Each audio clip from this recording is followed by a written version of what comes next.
We'll go ahead and get started here.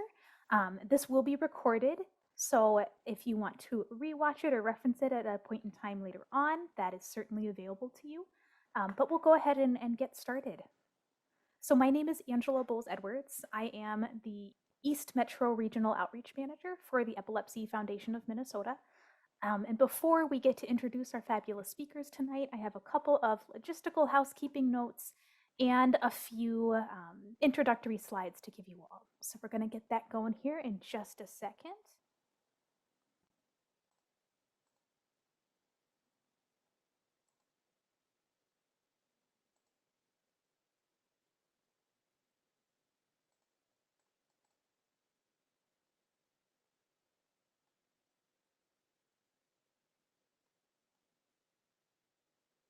Okay.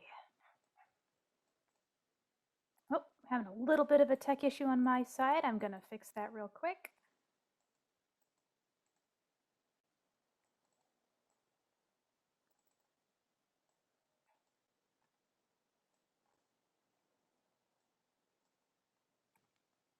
Okay. So for some housekeeping details, this presentation will last until 7:30. So some best practices, if you have other windows open up in your presentation, I would highly recommend, or up in your computer, I'm sorry, I'd recommend go ahead and closing those so that you have the best bandwidth possible so you can see slides and video and hear things without issue. Having additional information in the background tends to add a lag to a few things. We will send out a certificate of attendance after the session. And again, this is being recorded. If you'd like to ask a question during the session, please feel free to use the question and answer feature. We've disabled chat, but question and answer, the two little speech bubbles, will be your best bet for asking questions during tonight's webinar. Please do ask those as they come up throughout. We'll plan to hold time at the end for our speakers to address those questions, but it really helps us all to know how much time to allocate to questions and all of that good stuff if we know what questions you have as we're going along. So do feel free to make use of that. One more housekeeping note before we hop into our objectives here. Want to make sure you're aware that the Epilepsy Foundation is helping record and provide this information. People Inc. is the organization that is providing the content and the presentation tonight.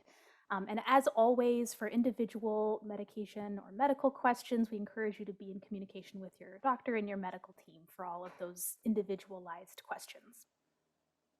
Our objectives today are to increase the knowledge of how epilepsy and seizures impact living independently and safely, gain perspective on different ways that independence can look, consider creative solutions where gaps exist in local supports, and gain some tangible tools and resources regarding navigating aspects of independent living.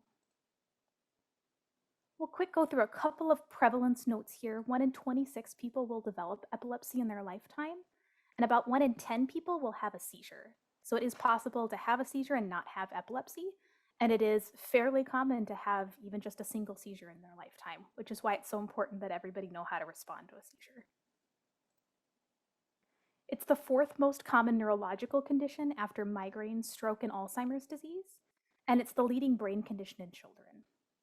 A third of people with epilepsy live with uncontrolled seizures, and adults with epilepsy are more likely to have 4 or more co-occurring chronic conditions. That would be something like anxiety or depression, ADHD. While anybody, anywhere, anytime of any demographic can have epilepsy, there are certain subpopulations or demographics that might have higher rates or additional challenges or obstacles that they're facing. So people with low economic status are 2 to 4 times more likely to have seizures. African American and Hispanic individuals account for about 40% of people with epilepsy, and that's a higher percentage than in the general population. We also see challenges with food insecurity and lower family incomes. So there are some challenges that come with epilepsy, and also many, many people who thrive with epilepsy, especially with some of the great support for independence related aspects through organizations such as People Inc. As you may know, epilepsy is a neurological condition. It's characterized by unprovoked recurrent seizures. So, neurological meaning it happens in the brain, unprovoked meaning it's not happening because of another medical condition, and recurrent meaning it's happening more than once. The seizures are happening more than once, or they're part of a disorder where seizures are known to be a component. Those seizures are sudden and brief, uncontrolled electrical activity in the brain. Seizures can occur with other conditions, as I mentioned, and they look different depending on what type of seizure we're looking at and what part of the brain it's occurring in. So with that background information out of the way, it is my pleasure to introduce our speakers for tonight. So we're joined today by Kevin Thomas, Kelly Mick, and Kaylee Sarton with the Epilepsy Services Division of People Incorporated. So I will turn it over to them. Thank you so much for being here. And again, feel free to ask questions as they are going along, and we'll be able to address those towards the end. Turning it over to you, Kevin. Thanks so much. Hey, thanks, Angela.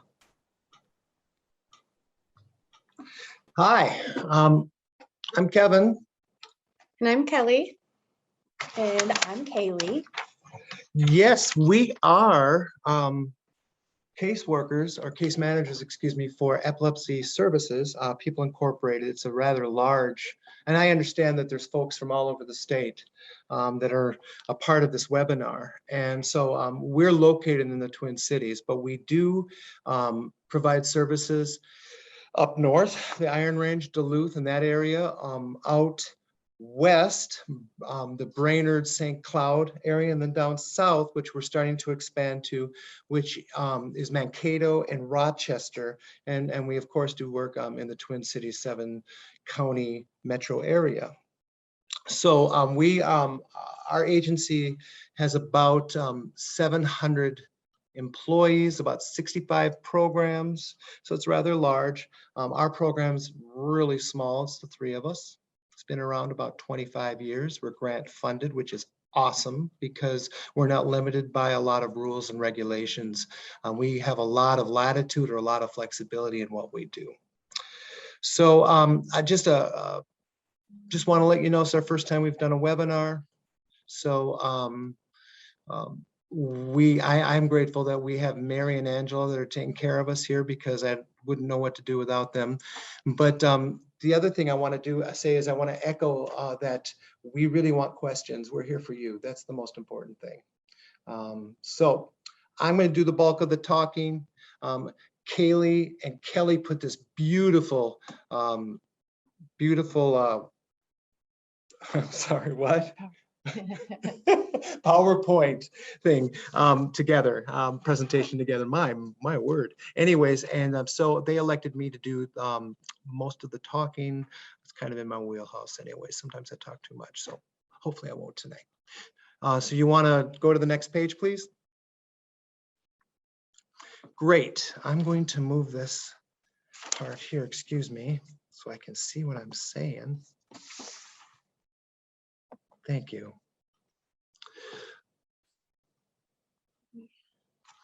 Our goal is to help people who have epilepsy get services that best support their independence and goals, and helping them become eligible.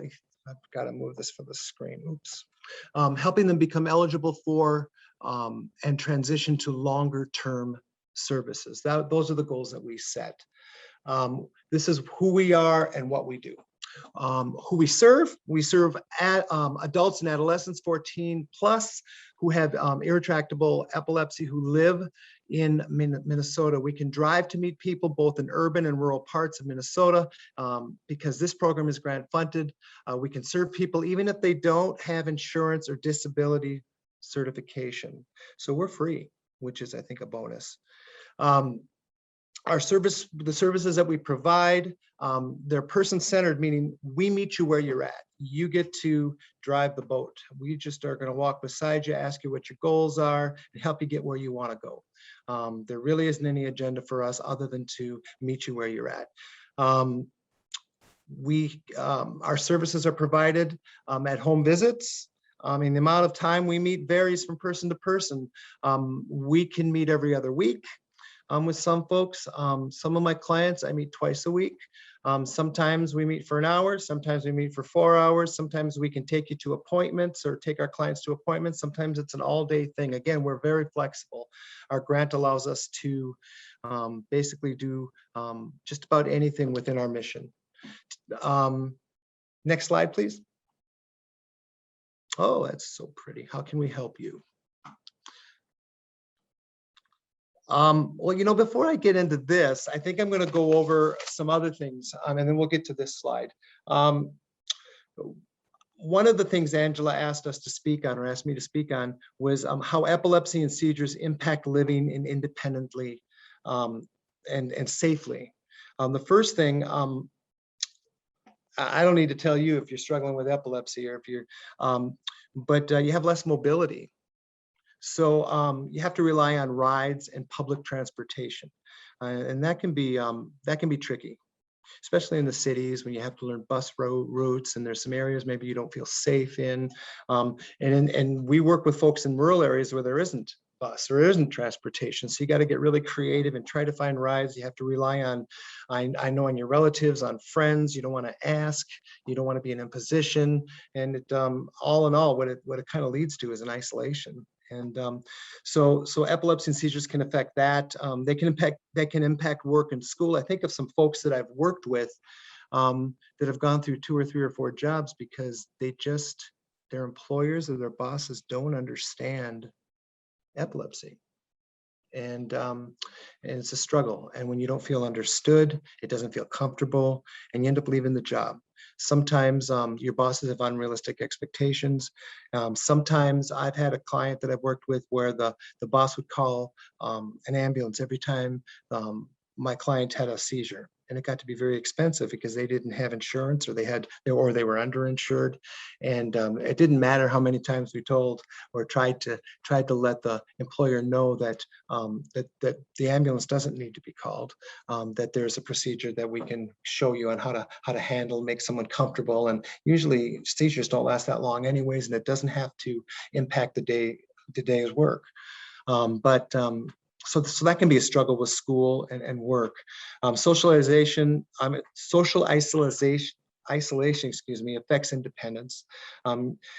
So what are some things that we kind of work with clients on in terms of living safely? Again, everything we do is kind of person-centered. It's really individualized. So it's going to vary from client to client, but a few things: have a seizure response plan, share it with people you trust, your neighbors, your family. The other thing is wear epilepsy medical jewelry, whether it be a pendant or something like that. And the cool thing is we have a budget for that. So when we work with you, if we end up getting some of you folks are interested in working with us, we can get that for you. We can pay for that. We'll order it. It's a great way of letting folks know, that you have epilepsy, and it really cuts back a lot of red tape, a lot of problems if someone's having a seizure and they don't understand your condition. So prepare living area, fall proof. A lot of times we'll spend time with our clients on installing non-slip carpets, kind of looking at your apartment or your house and eliminating stuff that you're going to trip on. Another one is keeping your doors closed. We talk about that with our clients, so that if you do have a seizure, that can stop you from maybe walking out. I have a client that just walks when he's having a seizure, and everything looks great. He just walks and ends up putting himself in some really unsafe situations. Grab bars are installed in your bathroom, non-slip bath mats. And the cool thing about that is we're going to talk a little later about caddy waivers and that sort of thing. And a caddy waiver, there's funding for that. So you can You can equip your bathroom to be epilepsy friendly. Maybe take the elevator versus the stairs. That's another thing we talk about with clients. Use your back burners on stoves to prevent pots from falling. I think that's a good one. And lastly, know your triggers. Stress can be a trigger. You know your triggers. It's some ideas, some thoughts: stress, alcohol, drugs, lack of sleep, time of day, low blood sugar, adequate sleep, just regular exercise. Exercise for some of our clients really works and helps with stress and helps with kind of regulating seizures. So how can we help you? One of our main functions is to connect people to service providers such as neurologists, disability benefit attorneys, employment coaches, in-home nurses, and medical and mental health providers. We have an attorney. We have a go-to attorney we use for all our folks across the state.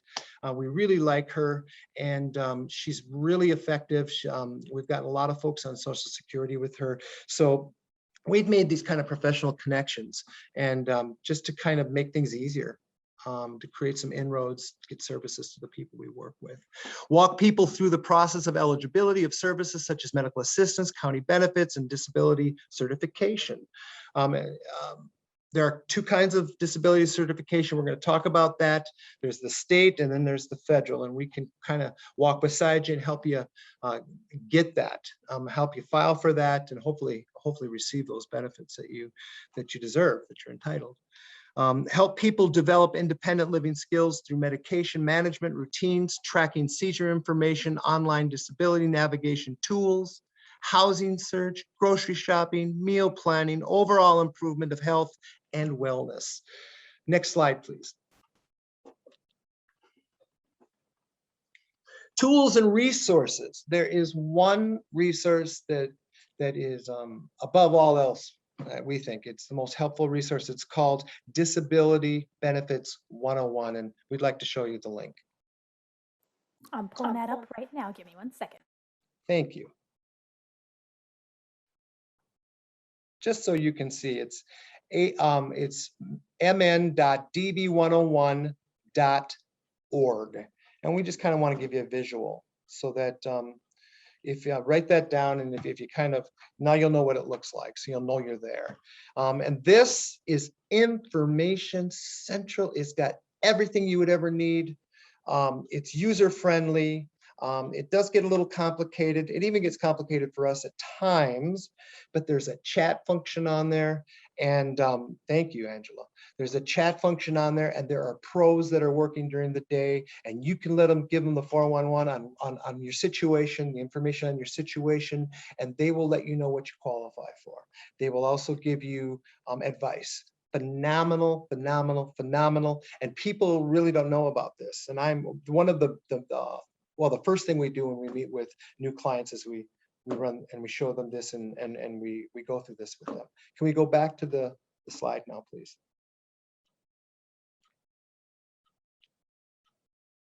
The slide before.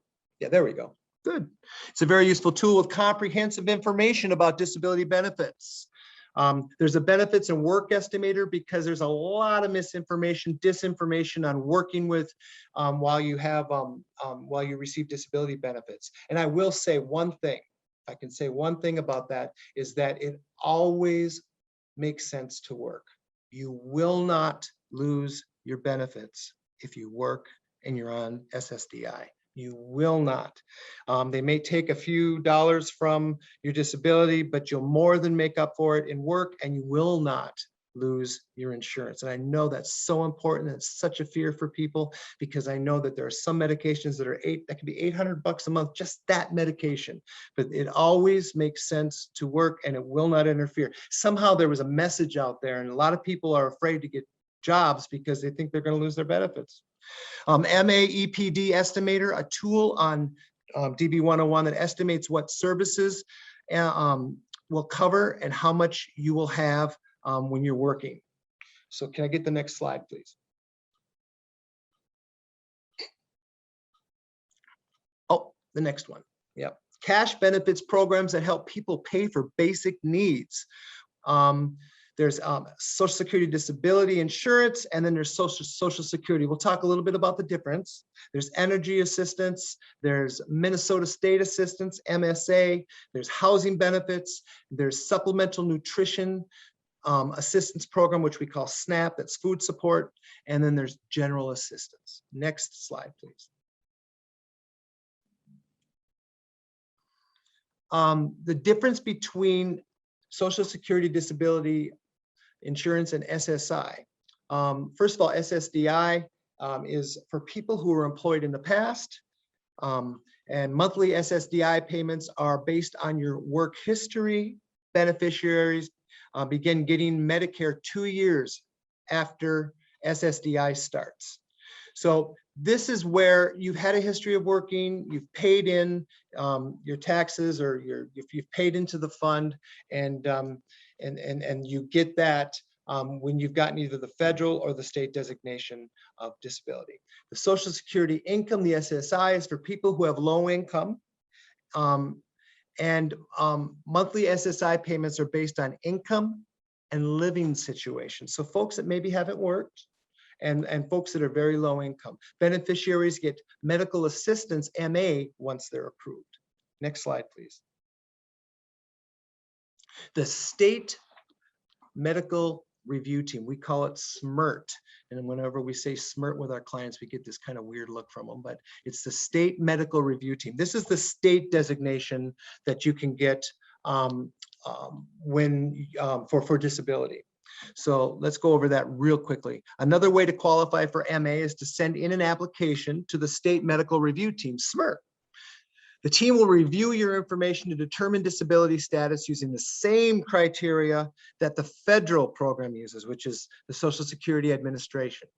People who have been certified by SSA do not need to complete the SMRT process. So if you got the federal designation, you don't need the state designation. It is possible that being SMRTed can establish some credit towards your disability status, which means it's really hard to get that federal designation. If you don't have an attorney, it's really difficult. And some people get turned down 3 or 4 times, but you still need these services. So what we do is we go to the state team, we go to the county worker. There's a county worker designated. It used to be that there was a state, and they switched a couple of years ago. So you have to go to the county Human Services, thank you, Kelly, Human Services building. And there's somebody that is designated just to do SMRT. Set up an appointment, and they go through the same process that the federal government does, and they can determine that you, yes, indeed, have a disability. Now, you're not going to get any money from that, but it's going to open you up to some services that we will talk about. It'll open you up to get what's called a caddy waiver, which is kind of a smorgasbord of services that you qualify for. The other cool thing about being SMRTed is it's not a guarantee, but you can put that on your application for the federal designation, where you do get money or get income, and you can say, hey, the state says I'm disabled, I should be able to get the federal designation. So that brings just another layer of showing that you qualify for. To apply, contact your county social services for the SMRT team. Next slide, please. Energy assistance.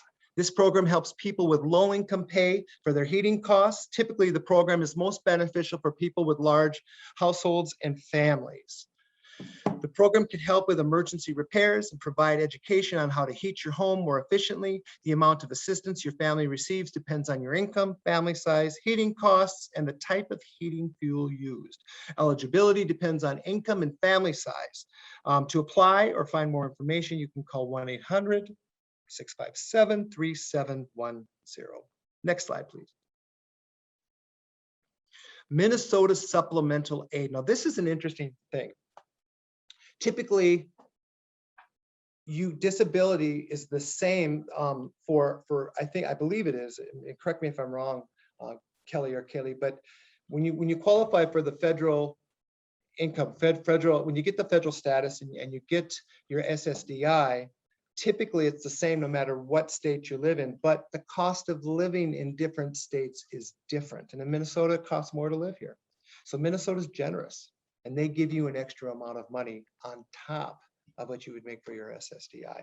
This is something that my experience tells me that there's a lot of folks that aren't getting this because they don't know about it. It's an extra $81 a month in Minnesota, which, shoot, that's groceries. That's something, and it's great. So that is something that that we make sure that if you qualify for, which you will, we'll make sure that you get it. A program that pays an additional aid to individuals who are disabled and eligible for SSI. The amount MSA pays depends on your current living situation and monthly expenses. The average monthly payment is $81 a month, and you can apply for this online. Next slide, please. Housing benefits. There's lots of different independent ways that you can live having the disability status designation. First of all, Section 8. It's a federally funded program that provides a housing voucher to pay for a portion to rent toward a privately owned home for people who have low income. Individuals are able to choose what type of home to rent and where they want to live.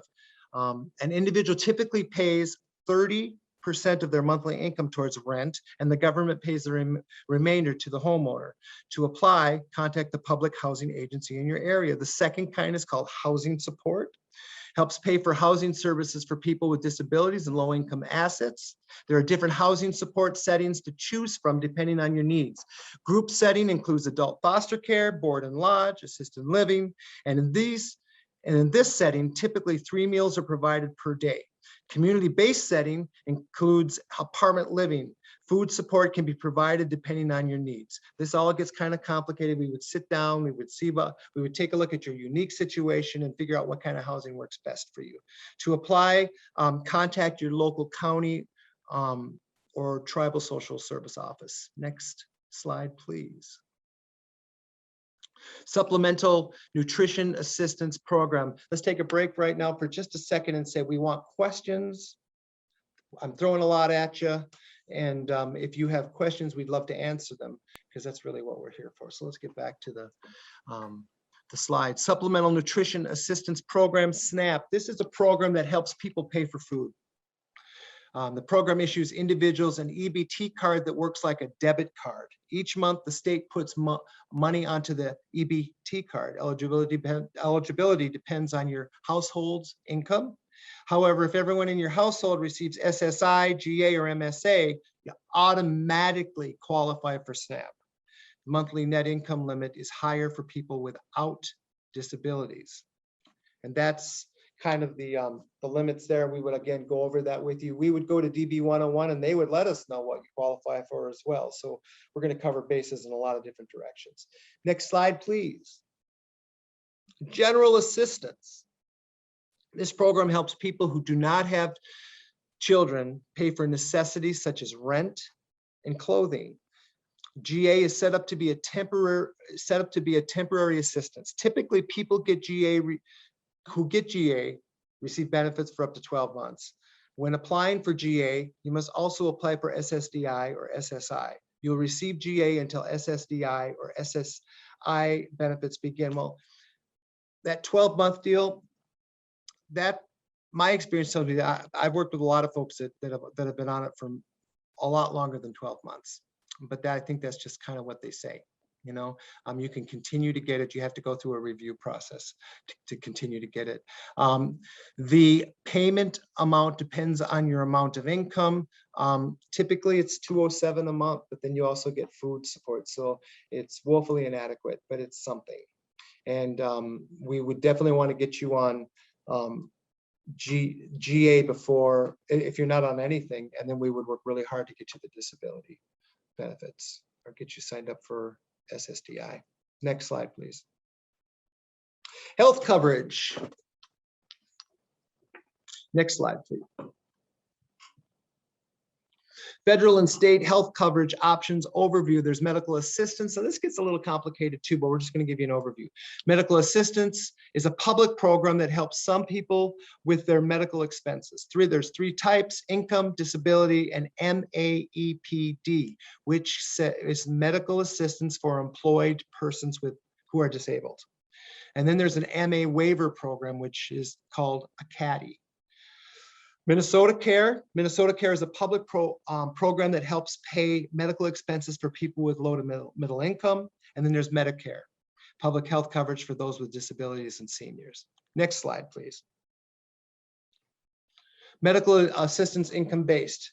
This is for people that are under 65, making less than 138% of the federal poverty guideline, which is 17,609 or less in Minnesota. You can get MA no matter how much you have in assets.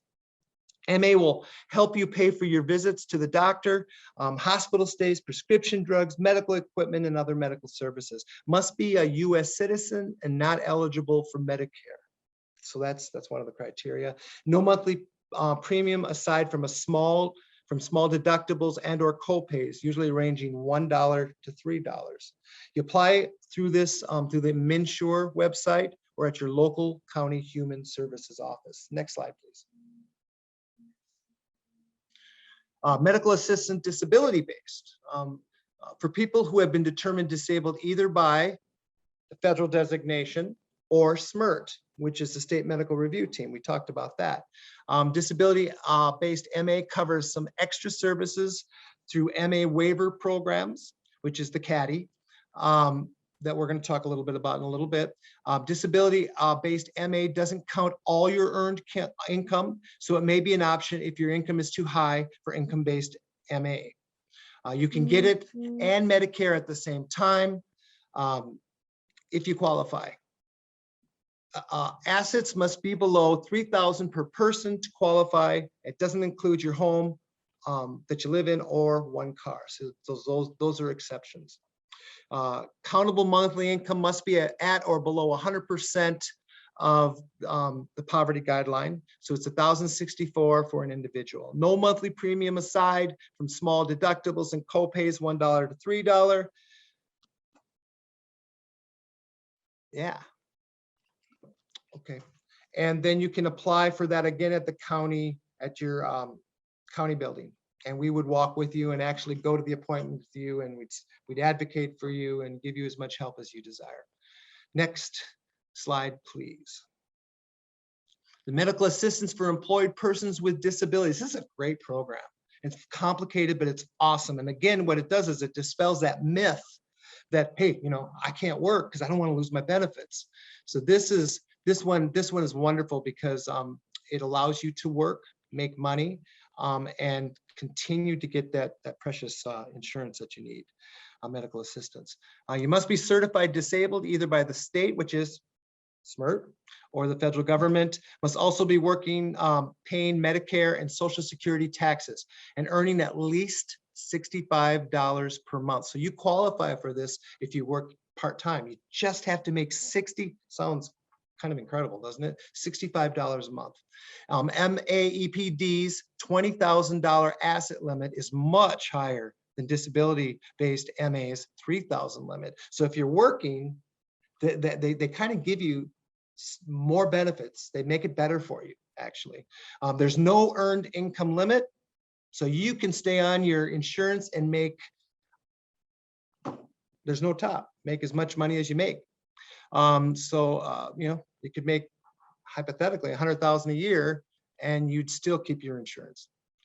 You pay a monthly premium that is based on how much income you have, and you can get it and Medicare at the same time. Monthly premium for MAEPD is based on your income and unearned income and your household size. Your premium will be at least $35 a month, and you can only apply by filling out the Minnesota Healthcare Program's application for certain populations, that's a mouthful, and taking or mailing it to your local county human services office. And again, if you're working with Kelly, Kaylee, or I, we would do that with you.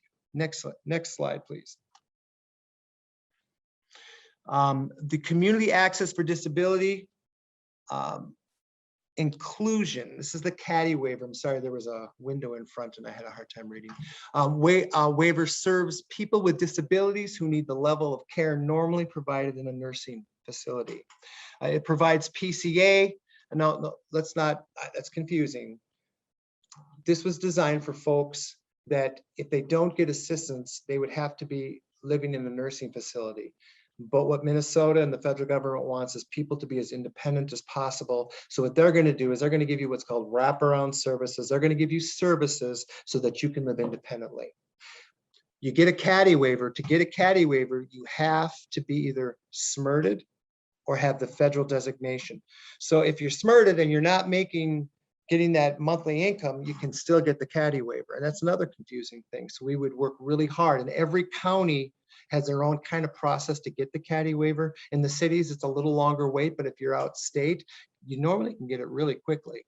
It provides PCA, homemaking, delivered meals, independent living skills, job training, home modifications, home health aid, home health aid, excuse me, home health air, I don't know what that is, case management, and much more. You must be certified disabled either by the state or the federal government. You must qualify for disability-based MA or MAEPD. And you must get a Minnesota Choices assessment from your county or tribal human services office. Think of this as a smorgasbord. Think of this as they're going to give you a pool of money and you're going to decide what you need. Some folks like to have a housekeeper. It's just really hard to keep the house clean. Some folks want their meds set up, so they get a nurse to come in, a visiting nurse to set their meds up because it's just really hard to remember. Some folks want help with transportation. Some folks want to go to school and get that degree, and that'll help you with that, case management and all that stuff. And we would, again, walk you through this, but this is really a helpful program, and we try to get everybody on it. Next slide, please. Minnesota Care. Now, this is the program. If you don't qualify for the others, you go for this one. Real quickly, a public program that helps pay medical expenses for people with low to middle income, $25,520 per year. You have to pay a monthly premium, $80 per family member or less. You can get Minnesota Care no matter how much you have in assets. You can't choose between MA or Minnesota Care. If you qualify for one program, you will not qualify for the other. Similar to MA in coverage, aside from specific disability benefits and premium, you don't get the caddy waiver, you don't get all that other stuff, but the benefits are real similar. And you apply through that through MinSure. Next slide, please.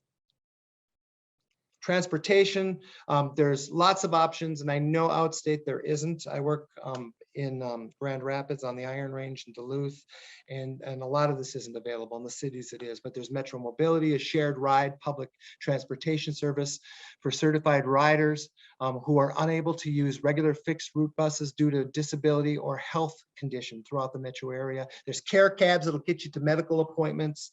There's medical transportation through insurance, contact specific insurance providers.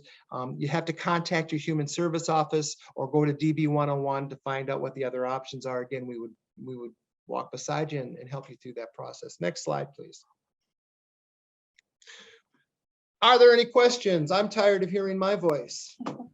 We've already got one question that came in asking about transitioning to or attending / living at college. So how has your team navigated that? Do you have thoughts or guidance on approaching that side of things? Let me think for just a second. How does your team support clients transitioning to or attending and living at college?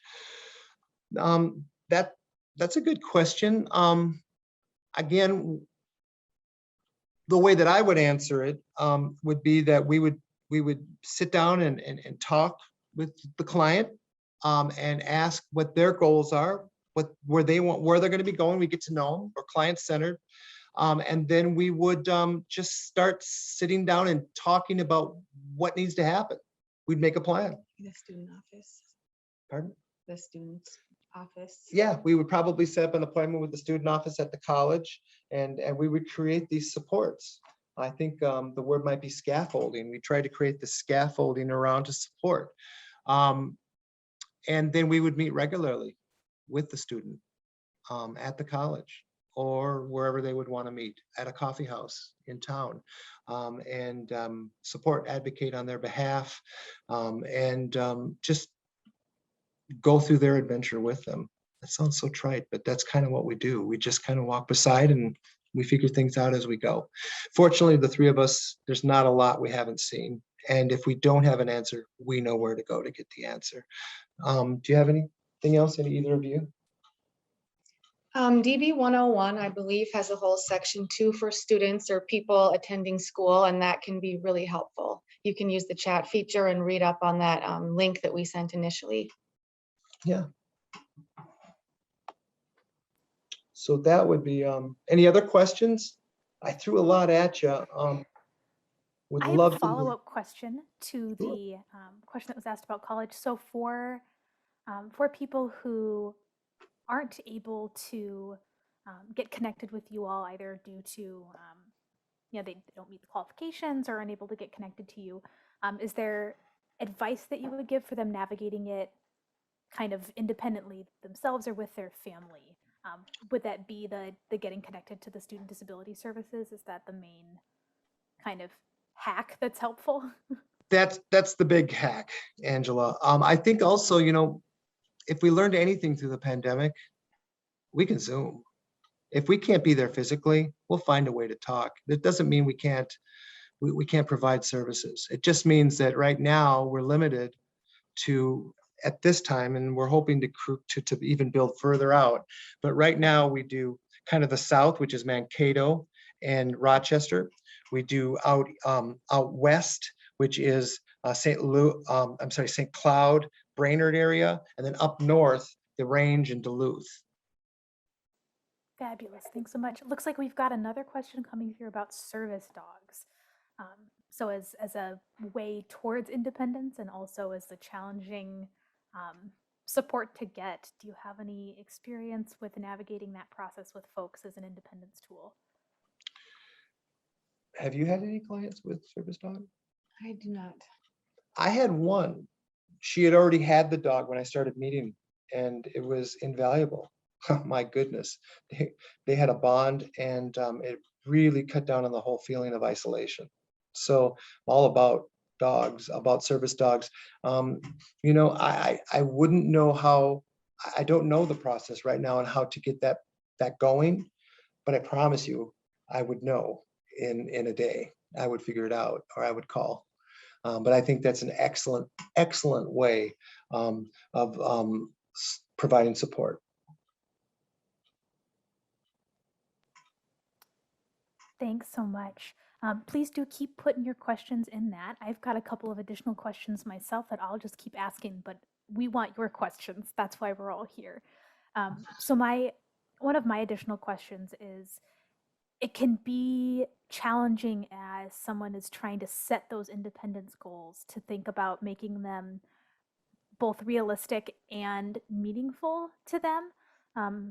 Do you have any guidance or wisdom around how to set a goal that's realistic, and then kind of how to make a plan towards addressing it?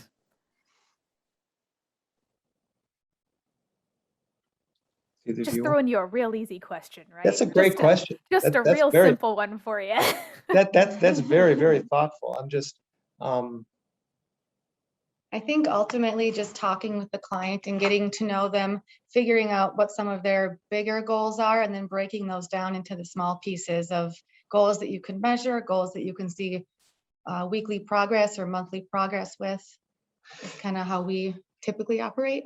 And we're building what's called, I hate it, it's kind of an official term. It sounds official, but a therapeutic alliance. What that means is we're building a rapport, and if in that relationship that we build, there becomes this opportunity to kind of speak truth to each other.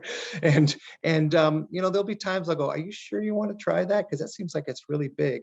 But again, you're driving the boat and we're providing services. And sometimes the best way to learn this stuff is through trial and error. And we're going to be there if it doesn't work. And we're going to figure out another way to be successful. Helpful. Thank you. Looks like we've got a couple of more questions coming in here. One about services in South Dakota and services around Moorhead, Minnesota. Wow. I don't know about South Dakota. Moorhead, there isn't right now any services. I mean, we don't provide services there right now. That's not to say that we wouldn't. And you know what? If we found out that the Fargo Moorhead had a big need, we would talk about that and figure a way to meet that need, whether it either be through Zoom, video conferencing, or perhaps we get more funding, and that's another area that we need to expand to. So yeah, right now we don't, but that's a great idea. It's a great option. I mean, it's something to work towards. Looks like we've got another question similarly to the last couple about North Dakota. So folks hoping to get connected to services like yours. Well, how about this? I mean, at the end, I think we'll have our contact information. Just get a hold of us, and we'll do some research. We'll try to find. It's interesting. There's not a lot of services for epilepsy. Epilepsy Foundation does a great job, and there's us, and that's what we found is folks with epilepsy, they're kind of hidden, aren't they? And you feel kind of like you're invisible, and there's not a lot out there. So that's kind of why we've had the grant, I think, for 25 years, and why we continue to do the work that we do and that we're expanding it. Thanks for that. Looks like we've got another question about some options for living independently. So if you might be able to go over some of the different options that you review with people. Certainly it's going to depend on their own case, and you'd need that specific information, but what kind of go-to options are you usually thinking about when you're thinking living independently? When somebody is in a group home, if they're wanting to move towards something more independent, or even moving into the group home after living at home for a while, what that kind of progression might look like. Yeah, I would think about applying for the Caddy waiver, because they have a lot of in-home services that help people who normally might be in a setting like that live on their own. And they can have nursing and other services come into the house, homemaking, PCA, meals, and things like that. And if you're in the cities, People Inc. has several locations with varying degrees of independence. Previous to, well, about 7 years ago, part of our program was part of a supportive living program, and we separated out and became our own program. But we worked, it was an apartment complex where there was 10 or 12 apartments set aside for folks with epilepsy that lived totally independent. They would simply go down for medication, and there would be staff on site just to support them if they needed it. 24/7.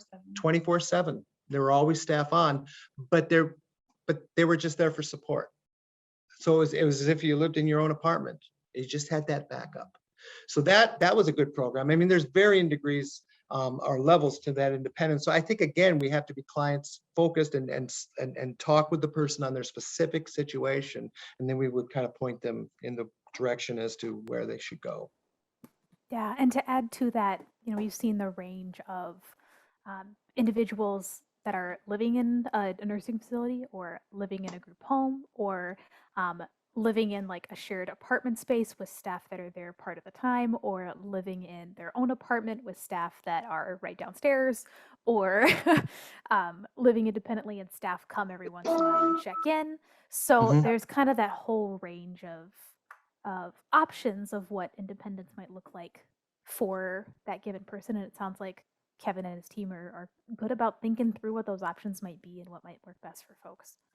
Yeah, there's a continuum, and there's so many programs in Minnesota, so many programs. It's just people don't know about them. Okay, you've heard the term PCA. What does that stand for? Personal care attendant, I believe. Yep. So they would come in and help with personal care needs if the client would require that. Or ask for that. Or ask for that. Yeah. So that's things like if you have trouble bathing on your own, or eating on your own, or with movement, being able to move around your home, the mobility piece. So it's those activities of daily living that personal care assistants are real good at helping with. Correct, and sometimes they that goes alongside of the home housekeeping services. So sometimes they'll do both. The PCA will do both. Sometimes they're separate. Yep. So we've got another question here. Housing available for people with epilepsy where they can live in their own apartment and have 24/7 support. So how do you find out about this type of housing? Well, there's these three folks.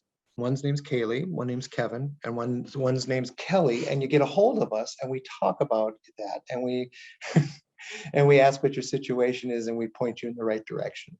So that's what we do. Unfortunately, the system is hard to break into, and a lot of folks just don't know what's out there. And that's just something we do, and we've done it for a long time, so we kind of can get through the barriers. This feels like a dumb question. There's no such thing as dumb questions, but why does it have to be so hard to get disability? Because they don't want to spend the money. I'm sorry. They put all these roadblocks to make it really hard, the process. So it's political. It's political. But there is a process, and if we have the right lawyer, we know how to get it. We know how to get it. You're probably 90% of the time going to get rejected the first time. But after that, we know the process and we know how to shorten the process. Doesn't mean a promise you're going to get it, but we've had really great success. I'll also note in the answer to the question about finding out about where the 24/7 support options might be, absolutely reaching out to Kevin and his team, and that resource they shared at the beginning, that Disability Hub chat, is another great way to ask questions like that, and they'll find you stuff in your area. They're real handy, and you can call them and you can chat them. So I'm glad that they brought that up, because that's a really great resource that I have used myself as a professional to help find stuff for folks. At what age should disability assistance be applied for? Age. I don't think there is a certain age. I think you can apply anytime. Do you have any guidance on if somebody, I don't know the situation of this particular attendee, but if somebody has a loved one who is getting closer to adulthood, is there a time that they should start thinking about that process if they haven't already? So in those transition periods, aging out of childhood supports, based on how long it typically takes, do you have guidance on when they should be kind of having that on their radar?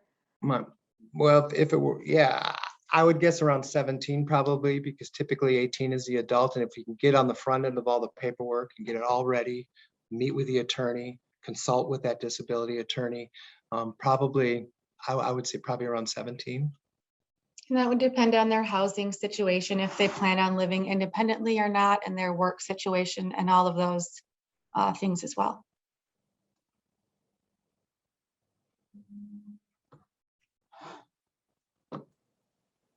All good questions. Keep them coming. We've got some more time. Man, this is amazing. Great questions. Yeah. We've had 12 questions. All kinds of good ones.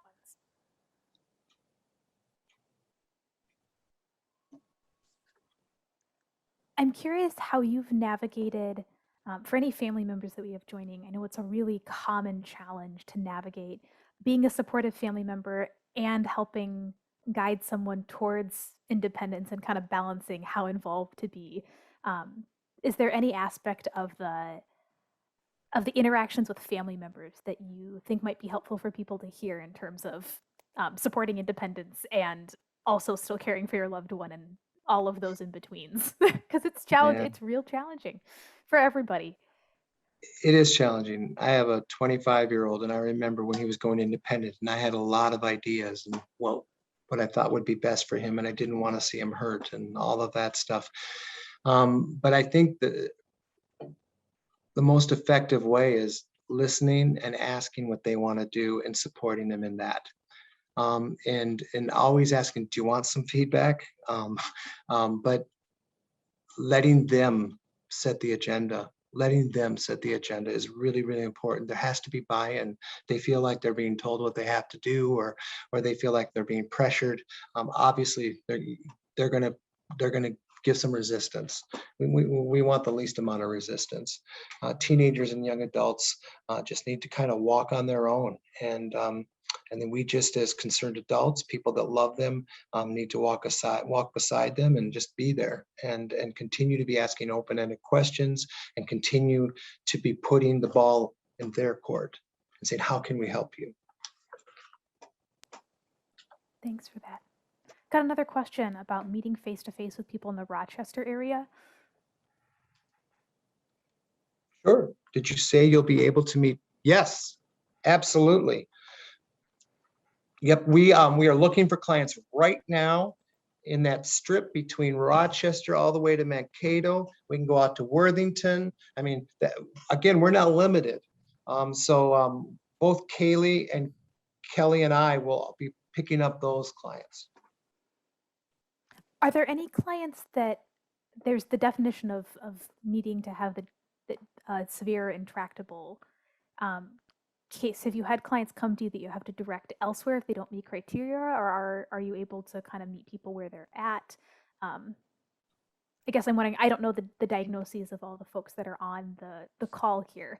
So just want to make sure that we're being clear about who is able to get connected to you all, because it sounds like you've got some really fantastic supports to offer. I can't think of a time that we said no. That's good to hear. The portal, I don't think there has been. The portal, I mean, the only thing, if you don't have epilepsy.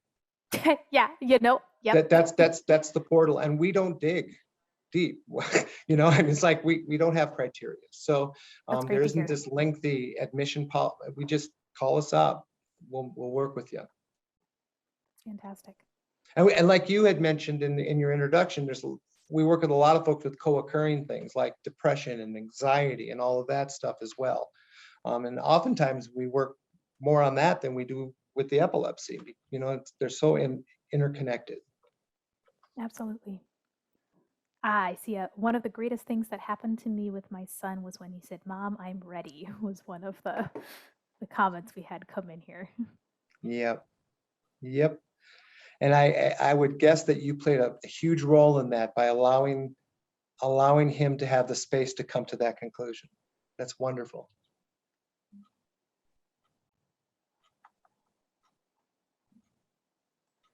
And I had asked you this one in advance because it's a hard question that I struggle to answer. So the answer of not sure is totally reasonable. But when folks aren't able to qualify for some of those great wraparound services, either due to income or other factors, what are some kind of outside of that system tips or resources that you tend to guide people to if they're, or even if they're waiting to qualify? So some other kind of independent supports that aren't qualification based through a county. Well, we are fortunate in the Twin Cities to have a bunch of human service agencies, you know, so we have to stay on top of that as well, you know, whether it be for food support, whether it be, you know, food banks, whether it be support for low income counseling, all of that stuff. I mean, it's just endless amount. We're blessed. Minnesota's a great state for this. So I guess in that situation, we would just, again, sit down with the client, ask specifically what they need. We'd look at their situation, and we would just start beating the bushes. And again, we have a lot of contacts, and we would do our best to try to fill in those gaps. Can a caddy caseworker direct a person to a group home, or even though he wants to live independently?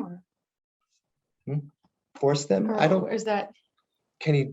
Yeah, can you clarify that question? If it's a against the will of the individual, or if it's a if you're thinking about it as like a stepping stone to more independent. Yeah, that would be an interesting clarification. They may write it up in their assessment, but the client won't have to do it. Now, my thought, are you waiting for my answer? We were waiting for clarification. Yeah, so if Frida, if you want to go ahead and give some additional information about that question, and in the meantime, Kevin, whatever your original thoughts are, go for it. I can't speak definitively for sure, but I think that, you know, I don't think they have the formal power to force someone to go to a group home. They can present it, they can say this is what you qualify for, but ultimately people can decide, unless the state steps in and says that the person cannot live independently. And that is very difficult to prove. Very, very difficult. We're all about client rights in the state. So yeah, I can't think of a time where a client's been forced to go somewhere that they don't want to go. In their assessments, typically caddy workers will go over various aspects of the person's life, and housing would be one of them, and they might recommend something in the treatment plan, but I don't ever know of a time where it's had to happen against the client's will. And keep in mind, the whole caddy waiver is about independence. They want to save money. Again, I'm just going to be kind of cynical here. It's political and it's money. So it costs less for people to live independently. So if we can provide those wraparound services, it's going to cost less. And that's their job, is to save money. So unless there's a caddy worker that's working professionally and on a power trip, it's, you know, I don't think it's in their best interest to force someone to do that. The only time I have seen somebody living in a group home and not wanting to be there has been when they're under guardianship, either from a family member or there are like private guardianship situations where sometimes there can be some tension between the guardian and the individual themselves, and that is external to a caseworker, and the caseworker might be kind of trying to help navigate that. And that piece gets challenging, navigating Yes. Guardianship and such. Unfortunately, oftentimes intake and application process can be very time consuming, cumbersome, and exhausting for clients and families. Can you describe the typical intake process for your services? We don't really have much. We meet with you, we ask you a few questions. It takes maybe a half hour. It's more about rapport building, and then we get on to the work. There are a few forms and signatures we will go over and we need, of course, but for the most part, we can kind of take our time with them. And as we get to know the person, we can fill them out on our own. Mm-hmm. It's mainly just your goal plan and then some initial HIPAA things and stuff like that. Well, yeah, there's some legal requirements that but to sign a HIPAA, that's fine. That basically HIPAA means is that we don't share information. It's a sacred thing to anybody without getting a release.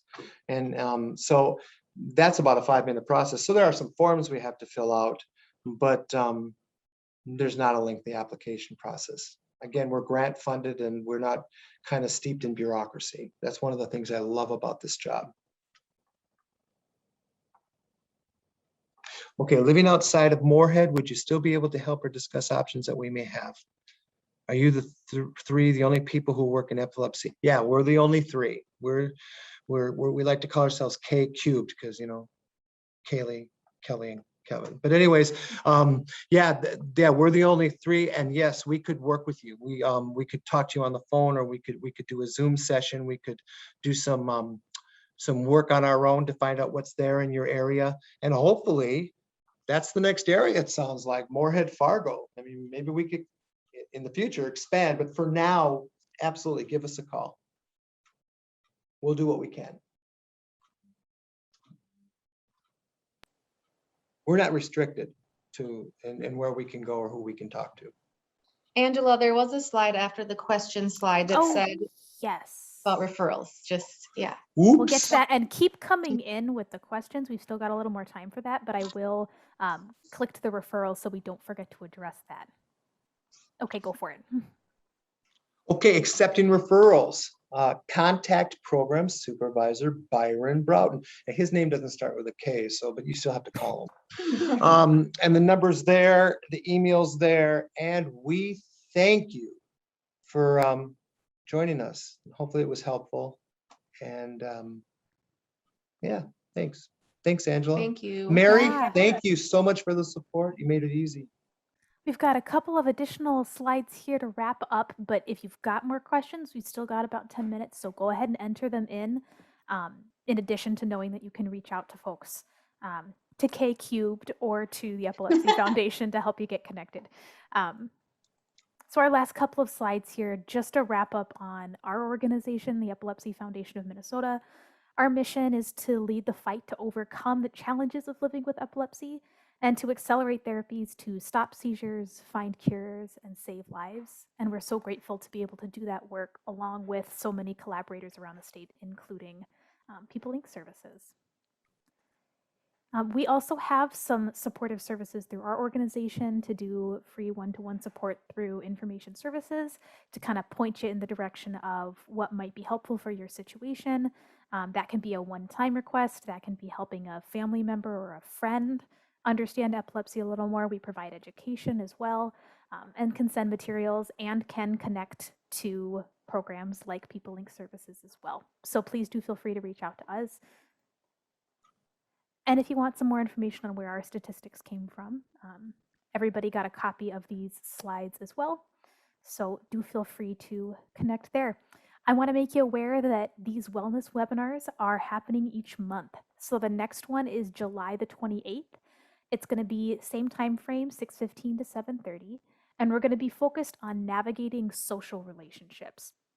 So we're going to have someone from AUSM, the Autism Society of Minnesota, talking about navigating the social relationship aspects of living with epilepsy. So we'd love to have you join us for that one as well.